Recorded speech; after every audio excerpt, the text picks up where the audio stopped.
Donald Trump, c'était une chose d'entendre Benjamin Netanyahou. Donald Trump dire que les États-Unis pourraient tuer, assassiner un dirigeant étranger. Non seulement le droit international est en train d'exploser, mais nous avons des voyous qui sont en train de recomposer un ordre mondial. Bonjour le peuple, j'espère que vous allez bien. Alors on commence avec Pascal Boniface qui dénonce la désinformation des médias sur Gaza. Hier sur LCI, Karine Fourest s'est surpassée en menant une opération de désinformation totale sur ce qui se passe à Gaza. Alors on avait connu Karine Fourest dire qu'il fallait diviser par 5 ou 10 le nombre de morts annoncés par le Hamas, parce qu'il ment toujours, bien sûr bon, Israël ne ment jamais, mais là elle a fait une opération vraiment de désinformation par rapport à l'accès à l'aide humanitaire de la population de Gaza. Ce qu'elle nous a dit, c'est qu'il n'y avait pas de blocus, que des gens de bonne foi pouvaient le penser, mais que c'était faux, et que Israël n'avait pas fait un blocus sur l'aide humanitaire à Gaza, mais avait voulu y mettre fin quelque temps provisoirement pour la réorganiser afin que le Hamas n'en profite pas et que pour que ce soit la population qui puisse avoir accès directement à l'aide et qu'elle ne soit pas confisquée par le Hamas. Alors en fait, un blocus a été décidé depuis le 3 mars. Le gouvernement israélien a annoncé urbi et orbi que plus rien ne passait, qu'il y avait un blocus. Et ensuite, sous la pression un peu internationale, ils ont organisé avec une fondation américaine tenue aussi par les Israéliens, une opération d'aide qui en fait est condamnée, critiquée par l'ensemble des ONG, par l'ensemble du système onusien, parce que tout simplement les gens qui font ça n'ont aucune expérience et qu'ils rassemblent les gens dans un coin et comme il y a des bousculades, on leur tire dessus. Et donc c'est complètement, vraiment tout le monde condamne ça, sauf Karine Fourest. Et vraiment cette opération de désinformation qui s'est faite sans aucune contradiction restera dans les mémoires. L'ambassadeur d'Iran en France a déclaré sur BFM « L'Iran n'a pas déchiré la charte des Nations Unies. L'Iran n'a pas insulté les dirigeants de cette organisation. L'Iran n'a pas de mandat d'arrêt pour génocide. L'Iran n'a pas attaqué Israël. C'est Israël qui a attaqué l'Iran. » Il faut avoir des arguments à convaincre des autres. L'Iran est un membre ordinaire de la communauté internationale et membre des Nations Unies, de l'Organisation des Nations Unies. Malgré, et toujours respectueux. Il n'a pas déchiré la charte des Nations Unies. Il n'a pas insulté les dirigeants de cette organisation mondiale, acceptée pour tout le monde.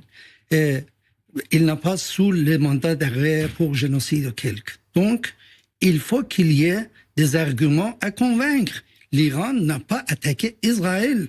Israël a attaqué l'Iran contre toutes les réglementations et la loi internationale.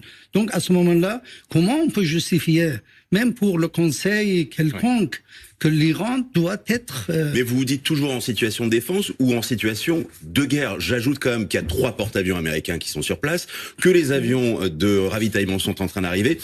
On comprend votre argument, monsieur l'ambassadeur, vous êtes en défense, mais est-ce que vous êtes en guerre ? Et je prolonge la question, si vous me permettez, monsieur l'ambassadeur. Comment l'Iran réagira si les États-Unis entrent dans la guerre ?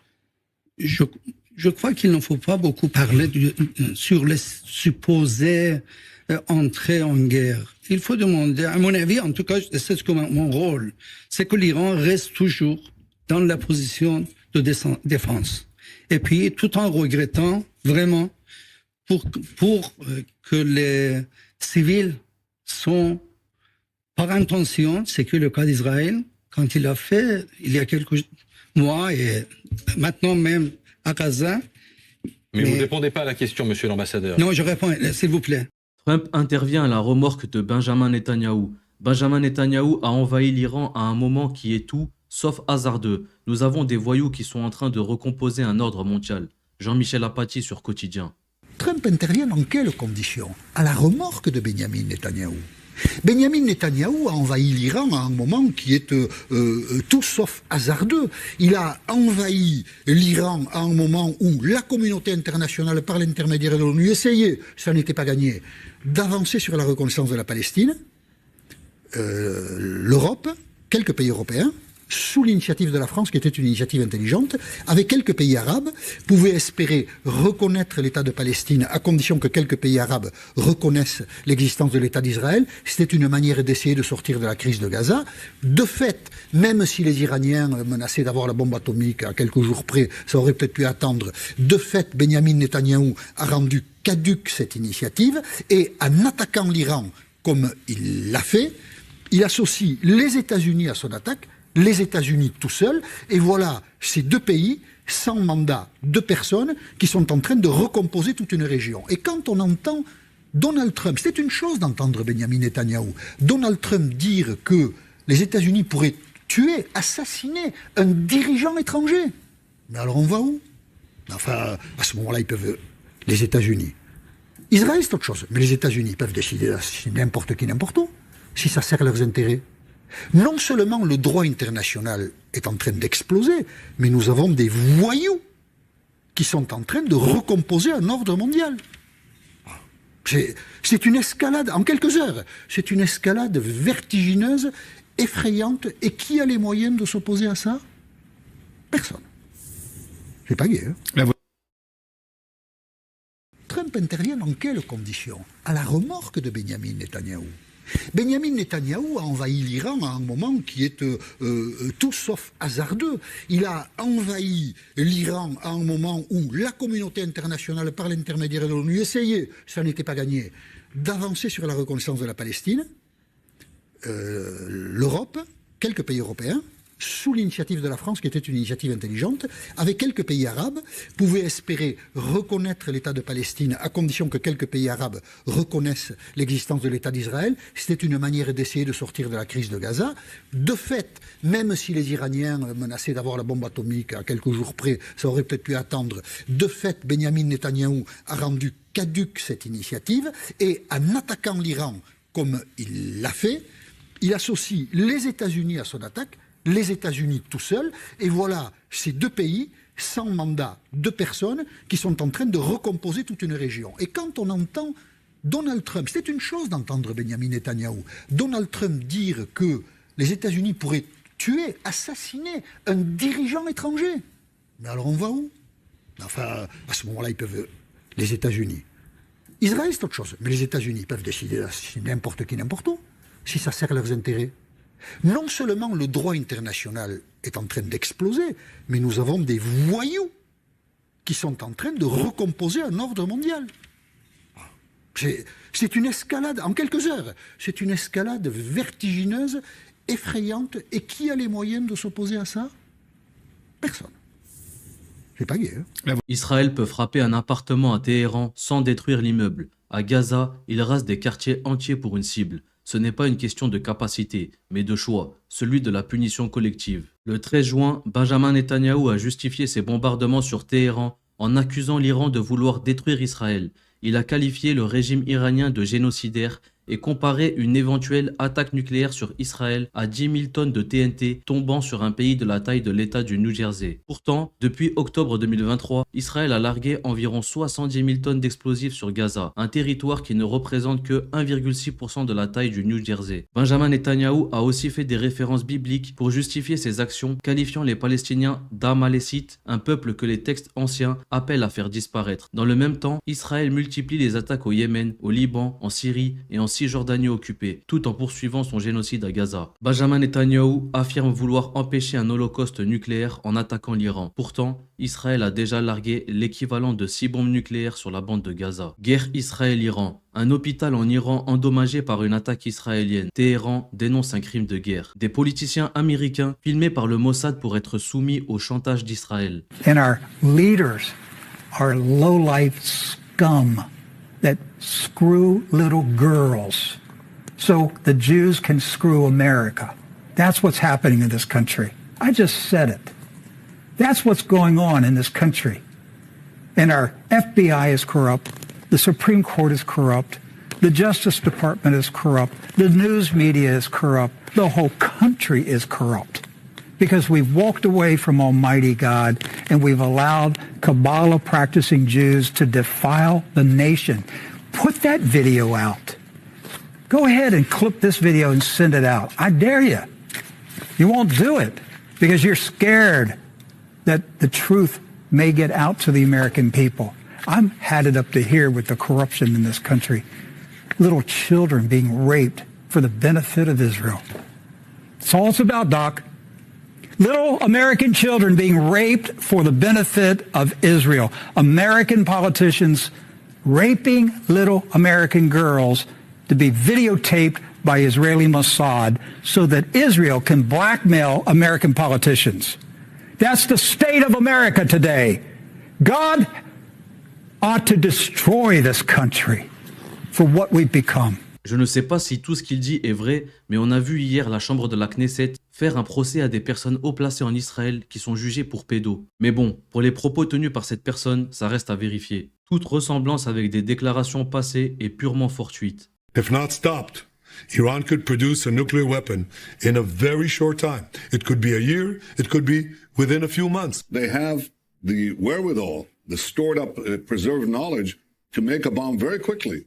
If they wanted to do it. Iran is so dangerous. Weeks away from having the fissile material for an entire arsenal of nuclear bombs. They're very close. They're 6 months away from being about 90% of having the enriched uranium for an atom bomb. Iran is gearing up to produce 25 bombs, atomic bombs a year, 250 bombs in a decade. Ladies and gentlemen, time is running out. Iran will be capable of producing alone, without importing anything, nuclear bombs within 3 to 5 years. Il est en train de faire exactement comme Bush avait fait pour l'Irak, c'est-à-dire trouver un prétexte et une justification auprès du monde pour pouvoir faire la guerre. Bush en Irak, c'était pour libérer le peuple du dictateur Saddam Hussein, mais on sait tous que c'est pour le pétrole. Et Netanyahou, son prétexte, c'est que l'Iran va avoir l'arme nucléaire. Et Netanyahou, sa justification, c'est que l'Iran est dangereux et peut avoir l'arme nucléaire. Une expérience menée par France 2 révèle que pour un même crime, les peines varient selon l'origine du suspect. L'homme d'origine maghrébine a été condamné beaucoup plus sévèrement et les participants ont été 5 fois plus nombreux à lui donner la peine maximale. Dans l'expérience suivante, on va voir comment nos préjugés peuvent influencer notre jugement au sens propre du terme, Jamy. C'est ça. Tenez, Marie et Lucien, imaginez que vous soyez jurés dans un procès de cour d'assises. Cela pourrait très bien arriver, puisqu'en France, les jurés sont choisis au hasard parmi les personnes inscrites sur les listes électorales et âgées de plus de 23 ans, ce qui me semble être votre cas. Si donc cela vous arrivait, seriez-vous capable de juger sans préjugés? Et nos participants, en sont-ils capables? On y est. Cette expérience s'inspire de tests mis en place par l'École nationale de la magistrature. Ils sont destinés à sensibiliser les futurs magistrats sur le fait que leur jugement peut être influencé inconsciemment par leurs préjugés vis-à-vis de certains accusés. Nous allons donc demander à nos participants de donner une peine de prison à un homme qui a commis un crime. Je vais vous demander d'imaginer que vous êtes juré dans un procès de cour d'assises. Et cet homme est jugé pour coups et blessures volontaires ayant entraîné la mort sans l'intention de la donner. Pour le contexte, il y a une altercation à la sortie d'une boîte de nuit au sujet de filles, selon les premiers témoins. Pendant la bagarre, l'autre homme tombe, il se tape la tête violemment contre le mur et après plusieurs jours de coma, il décède. L'accusé reconnaît les faits. Selon vous, quelle est la peine la plus méritée pour lui? 3 ans, 5 ans, 7 ans, 10 ans, 12 ans ou 15 ans. On va prendre le milieu. Parce que, d'abord, ce qu'il a fait, il l'a pas fait exprès. Hein, c'est ça. Hein. C'est ça. Mais bon, quand même, ça se fait pas quand même. Donc, on va mettre 10. 5 ans. Cet homme, il a commis un acte. Je me réfère à l'acte, en fait, pas à son physique. Il a une bonne tête, il a pas l'air d'être violent. Bonne tête, qu'est-ce qu'une bonne tête? Qu'est-ce qu'une bonne tête? C'est une erreur de jeunesse. 7 ans, puis il a le droit de continuer ses études s'il est étudiant, parce qu'il a une tête d'étudiant. Donc voilà. Je vais mettre 5 ans. C'est pas de sa faute. Je dirais 3 ans. 3 ans? Ok. 7 ans. 7 ans? Ok, très bien. Mais en réalité, tous les participants ne sont pas confrontés au même accusé. Le crime reste exactement le même, mais est-ce que la peine de prison va varier en fonction du visage de l'homme qui leur est présenté? Alors, vous avez une idée? Je dirais la peine maximum. 15 ans. Et qui a déclenché la bagarre? Vous n'avez pas les informations? Il n'y a pas perpétuité? Non. Maximum, c'est 15 ans. Ouais, le maximum, c'est 15 ans. 15 ans. 15 ans. Dans la mesure où la personne qui est décédée, c'est pas de ma famille, et si je reste neutre, en fait, je dirais 3 ans. 3 ans, 5 ans, 10 ans ou 15 ans? 10 ans. 10 ans. Je lui attribue 10 ans, en disant que de toute façon il en fera que 5, hein, parce que voilà. 12 ans. 12 ans? Ouais. Pour moi, il mérite 15 ans, parce que c'est très très grave ce qu'il vient de faire. Et il était hors la loi, et je pense que ça va lui remettre un peu les idées en place. Il y a des vies en jeu, il y a, je vais dire 10 ans. Ok, très bien. 10 ans, ça me semble pas mal. 15 ans, ouais, 15 ans. Donc si on peut pas plus, ouais, je dirais 15 ans. Résultat, l'accusé d'origine maghrébine a écopé d'une peine de prison supérieure à celle de l'accusé blanc. Mais plus encore, les participants ont été 5 fois plus nombreux à lui donner la peine maximale de 15 ans d'emprisonnement.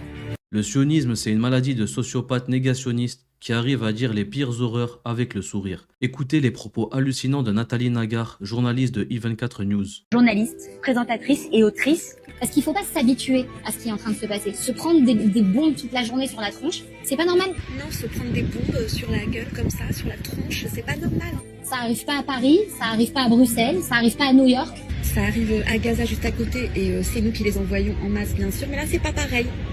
Là c'est pas pareil. C'est pas normal quand ça nous arrive à nous, genre.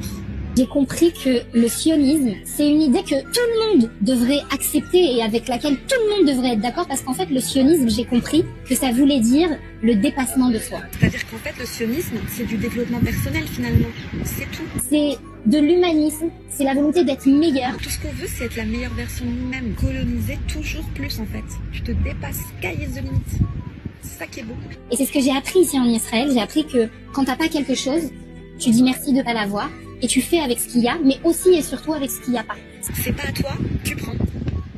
T'arrives, tu prends. Il y a déjà des gens, tu les vires, tu t'installes. Personne t'a invité, c'est pas chez toi, tu t'installes quand même. Tu construis. Ah ouais. Et un mot pour caractériser Israël. Je choisirais le mot de miracle. C'est miraculeux quoi. Le colonialisme, c'est incroyable. Écoutez le général de Gaulle sur Israël. On se demandait, même chez beaucoup de juifs, si l'implantation de cette communauté sur des terres qui avaient été acquises dans des conditions plus ou moins justifiables et au milieu des peuples arabes qui lui sont foncièrement hostiles n'allait pas entraîner d'interminables frictions et conflits. Et certains même redoutaient que les juifs, jusqu'alors dispersés, n'en viennent, une fois qu'ils seraient rassemblés dans le site de son ancienne grandeur, n'en viennent à changer en ambition ardente et conquérante les souhaits très émouvants qu'il formait depuis 19 siècles. L'an prochain à Jérusalem. Maintenant, il organise sur les territoires qu'il a pris l'occupation qui ne peut aller sans oppression, répression, expulsion. Et il s'y manifeste contre lui la résistance, qu'à son tour, il qualifie de terrorisme. Il ne peut pas avoir de solution, sauf par la voie internationale. Mais un règlement, dans cette voie, à moins que les Nations Unies ne déchirent elles-mêmes leur propre charte, un règlement doit avoir pour base l'évacuation des territoires qui ont été pris par la force, la fin de toute belligérance et la reconnaissance de chacun des États en cause par tous les autres. Discours du général de Gaulle, 1967. C'était un visionnaire, vous ne trouvez pas? Tout ce qu'il dit, eh ben ça arrive. L'hostilité entre deux nations, Israël et la Palestine, l'occupation d'Israël sur la Palestine. Et pour finir, je remets le passage qui est incroyable. Et il s'y manifeste contre lui la résistance, qu'à son tour, il qualifie de terrorisme. Terrorisme. Voilà, la Palestine occupée se défend et on la traite de terroriste. Ça fait réfléchir, déjà en 67, il le prédisait. Et pourtant on ne peut pas dire que le général de Gaulle était antisémite, hein. Je crois pas, non. Le général de Gaulle avait déjà tout prédit. Écoutez maintenant l'ambassadeur d'Iran en France donner une leçon magistrale aux journalistes de BFM. Donald Trump, le président américain, qui rentre en urgence d'un sommet du G7 extrêmement important pour le monde, qui convoque un conseil de sécurité nationale, qui appelle Benyamin Netanyahou, qui communique à sa façon, monsieur l'ambassadeur, en disant « Je demande la capitulation sans condition de l'Iran ». Vous avez, d'un autre côté, le guide suprême iranien qui dit l'ayatollah Khamenei, la bataille commence. La bataille commence contre les États-Unis et Israël ? D'abord, il faut le savoir, il faut avoir des arguments à convaincre des autres. L'Iran est un membre ordinaire de la communauté internationale et membre des Nations Unies, de l'Organisation des Nations Unies. Malgré, et toujours respectueux. Il n'a pas déchiré la Charte des Nations Unies. Il n'a pas insulté les dirigeants de cette organisation mondiale, acceptée pour tout le monde. Et il n'a pas sous les mandats d'arrêt pour génocide quelque. Donc, il faut qu'il y ait des arguments à convaincre. L'Iran n'a pas attaqué Israël. Israël a attaqué l'Iran contre toute organisation, toutes les réglementations et la loi internationale. Donc, à ce moment-là, comment on peut justifier, même pour le Conseil quelconque, que l'Iran doit être... Mais vous vous dites toujours en situation de défense ou en situation de guerre. J'ajoute quand même qu'il y a 3 porte-avions américains qui sont sur place, que les avions de ravitaillement sont en train d'arriver. On comprend votre argument, monsieur l'ambassadeur, vous êtes en défense, mais est-ce que vous êtes en guerre? Et je prolonge la question, si vous me permettez, monsieur l'ambassadeur. Comment l'Iran réagira si les États-Unis entrent dans la guerre? Je crois qu'il ne faut pas beaucoup parler sur les supposées entrées en guerre. Il faut demander, à mon avis, en tout cas, c'est ce que mon rôle, c'est que l'Iran reste toujours dans la position de défense. Et puis, tout en regrettant vraiment pour que les civils sont par intention, c'est que le cas d'Israël, quand il a fait, il y a quelques mois et maintenant même à Gaza. Mais vous ne répondez pas à la question, monsieur l'ambassadeur. Non, je réponds, s'il vous plaît. Oui. Donc, c'est pas l'Iran. On est toujours sur la position de défense. On restera toujours dans la position de défense. Ce que nous avons fait pendant 8 ans, la guerre imposée par Saddam Hussein, qui, avec la même mentalité, est entré dans la guerre, avec le monsieur Reagan, qui, avec la même mentalité, a donné toutes les nécessités à la disposition du régime de Saddam Hussein, mais à la fin du compte, c'était le peuple iranien qui a gagné la guerre, qui est sorti sans laisser 1 centimètre de leur territoire. Je reprends les mots du président américain. Il demande une capitulation sans condition de l'Iran. Est-ce que ça, c'est acceptable pour Téhéran? Vous voyez, c'est le même souhait que M. Benjamin Netanyahou avait des fois, mais ça ne va pas réaliser du tout. Le peuple iranien sont unanimes devant l'agression. Le peuple iranien ou le pouvoir iranien? Non, le peuple et le pouvoir sont un pays. On est venu avec une allusion qu'il y a la différence entre le peuple et le gouvernement et le pouvoir. Mais il n'y a pas le peuple et le gouvernement, il y a le peuple iranien. Il y a les enfants des Iraniens, et nos enfants, en tout cas, nous les responsables, les diplomates, tout ça, qui battent dans le pays pour la souveraineté nationale, pour l'intégrité territoriale et pour la dignité de l'Iran, grand Iran, et puis le peuple iranien, le pays iranien. Donc ça veut il ne dire... faut pas poser... S'il vous plaît, oui. Allez. Non, il ne faut pas penser qu'il y a une division. Non, il n'y a pas de division. Nous allons défendre avec notre peau et notre chair jusqu'au dernier sang. C'est ce qui ressort de la société iranienne aujourd'hui. Donc il n'y aura pas de concession de l'Iran et donc les frappes vont se poursuivre. Qu'est-ce qui pourrait mettre un terme à ces frappes? Regardons. C'est encore la répétition de la même question. Il faut attendre voir ce qui se passe. Mais pour nous, la voie de la résistance est la seule. Donc, on va résister devant une agression illégale contre toutes les normes et lois internationales. Mais il y a encore eu de nombreuses frappes israéliennes cette nuit sur l'Iran, notamment qui a frappé une installation de production de centrifugeuses à Téhéran, des sites de production de missiles sol-sol ou sol-air. Quel est l'état ce matin de l'armement de l'Iran? Est-ce que vous avez les moyens de continuer à vous défendre, comme vous dites? Est-ce que vous avez les moyens de continuer à riposter? Est-ce qu'un accord est impossible pour vous? Vous avez posé 3 questions. D'abord, une université et quelques localités à l'est, à l'ouest de Téhéran ont été touchées par l'armée israélienne. Deuxièmement, que notre force défensive ne dépend pas à un endroit bombardé avec les avions américains.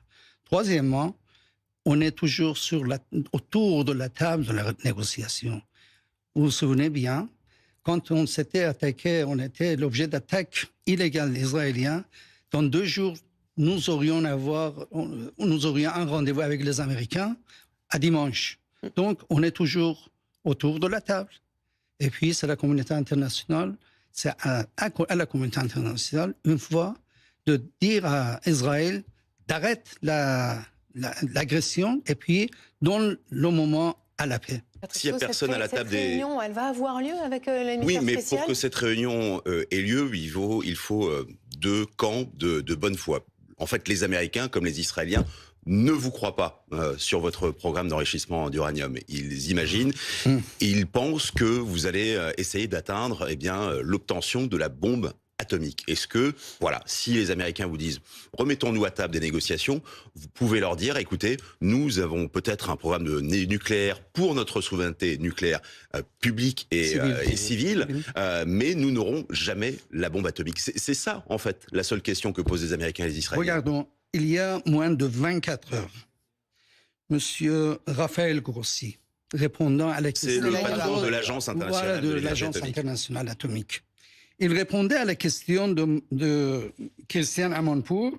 Il disait « Nous n'avons pas aucune preuve d'un effort systématique vers la bombe la bombe atomique. » Parce qu'il n'a pas réussi à obtenir ces preuves. Non, vous voyez, c'est l'aveu de l'instance principale internationale qui est chargé, qui est mandaté, qui est accepté par la communauté internationale, y compris Iran, de se prononcer, de donner son avis. Donc, l'Iran n'avait pas un effort systématique vers la bombe atomique. Ce sont tous des allusions et des prétentions. Ils n'ont pas trouvé. Qui est-ce qui peut vous donner une garantie, une certitude que voilà, c'est l'actuel de la position et des situations en Iran. Et c'est pourquoi l'Iran doit être attaqué et pourquoi les installations sous l'auspice de l'inspection de l'agence doivent être attaquées. Sur quelle base juridique, se baser sur quelle vraiment preuve et argument appuyable. Donc voilà, je sais bien que l'opinion publique comprenne bien ce qui se passe maintenant. C'est une guerre d'une personne ou d'un pays, à l'envers d'un pays ordinaire de la communauté internationale. Monsieur l'ambassadeur, on comprend, on est stressé par le temps, je suis désolé Patrick, et on comprend donc que l'Iran résistera aux attaques israéliennes et peut-être demain d'ailleurs américaines.